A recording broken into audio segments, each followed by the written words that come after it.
കഴിഞ്ഞിട്ടാണ് ഈ സക്ലേശ്വരം എത്തുന്നത്. ഫുൾ ഫോറസ്റ്റാണ്, ഒരു സ്റ്റോപ്പുമില്ല. അതൊരു രസമാണ്. ഞങ്ങൾ പോയി താമസിച്ച സ്ഥലം ടൗണിൽ തന്നെ ഒരു ഇന്റീരിയർ കർണാടക വില്ലേജ്.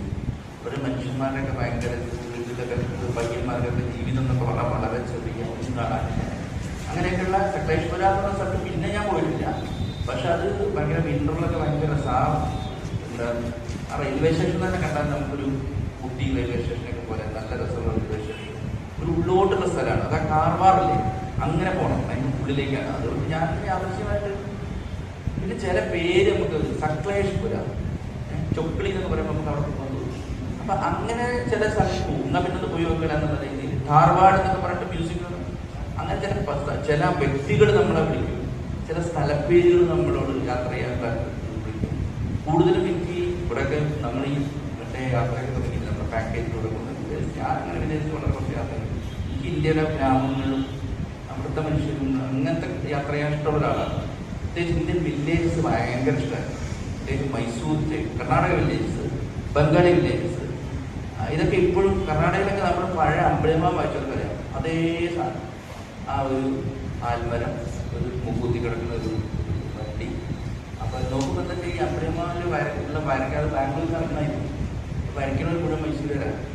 ഞാൻ വിചാരിച്ചത് എന്തിനാണ് ശ്രീരംഗപട്ടണത്തേക്ക് പോകുമ്പോൾ ഇതന്നെയാണല്ലോ വരാ. ഞാൻ പ്രിയദർശനൊക്കെ സംസാരിച്ചു, ഞാൻ ഇത് വെച്ചിട്ടാണ് നേതാവ് ഉണ്ടാക്കി. കാരണം അന്ന് എൻ്റെ ഉള്ളിലെ വീട്ടിലും ചന്ദാമാമ വരെ പ്രായമുള്ള ആൾക്കാർക്ക് ചന്ദാമാമ നിന്ന് പോയി.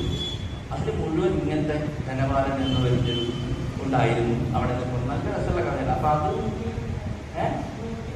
അങ്ങനെയൊക്കെയുള്ള ഈ കർണാടക വില്ലേജിന്റെ കഥ പുള്ളിന്നിട്ട് അത് എന്താ വെച്ചാൽ അത് തെന്മാങ്കൂർ പാട്ട് അത് പോയി കൊണ്ടിട്ട് പൊള്ളാച്ചി ഷൂട്ട് ചെയ്തിട്ട് ഇവരൊക്കെ പറ്റും. സാധുസറിൽ അവിടെ ഉണ്ടാക്കി കർണാടക വില്ലേജ്, കണ്ടാതൊന്നും കർണാടക വില്ലേജ് പൊള്ളാച്ചി. അപ്പൊ നമ്മള് ചില സ്ഥലങ്ങൾ ഈ സക്ലേശ്വര അങ്ങനെയാണ്. ഞാൻ ആരോടാൾ പറഞ്ഞപ്പോൾ ഞാൻ പോയത്.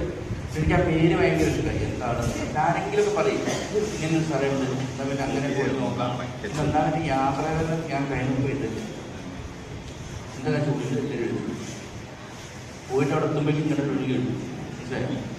അപ്പൊ അതുകൊണ്ട് അവിടെ പോയി ഇങ്ങനെ പോയി അങ്ങനെ ഒരു എനിക്കിപ്പോഴും അങ്ങനെ ഒന്നുമില്ല. നമുക്ക് എന്തെങ്കിലും അവിടെ എന്തെങ്കിലും എക്സ്പീരിയൻസ്. ഇപ്പൊ ഈ സോർബേനെ പറ്റി 10 കൊല്ലം ഞാൻ എഴുതിയിട്ടില്ല. കാരണം എനിക്ക് ഭക്ഷണം കിട്ടായിട്ട് എനിക്ക്